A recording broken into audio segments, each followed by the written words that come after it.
నా ఊపిరి మెదకు ఏం చేసినావు ఏడుపాయలకి ఏం చేసినావు ఏడుపాయలకి ఒక ఆయుధం ఇచ్చినావు 100 కోట్లు ఇస్తాను ఒక రూపాయి ఇచ్చినావా ఏడుపాయలకి వేములవాడకు రూపాయి ఇచ్చినావా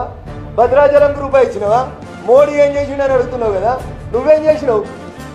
పెద్దగా చెప్తావు కదా యాగాలు చేసినా భోగాలు చేసినా అని నువ్వు యాగాలు చేయలే త్యాగాలు చేయలే త్యాగం చేసిన వాళ్ళందరినీ తప్పుకుంటా భోగాలు అనుభవించిరు నువ్వు నీ బిడ్డ నీ అల్లుడు నేను మళ్ళీ చెప్తున్నా నువ్వు వెంకటేశ్వర స్వామిని నమ్ముతావు నీ అల్లుడు కూడా నమ్ముతాడు ప్రభాకర్ రెడ్డి కూడా నమ్ముతా అని చెప్తారు మీరు ముగ్గురు ఎల్లుండి వస్తారు కదా సిద్దిపేట సభకి పోయినాక ముందుగా వస్తారా తర్వాత వస్తారా రాండి నేను ఒక్కనే వస్తా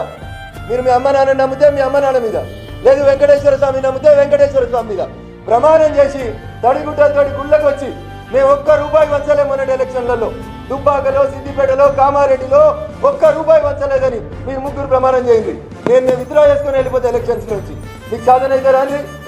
వెంకటరామరెడ్డిని బినామీ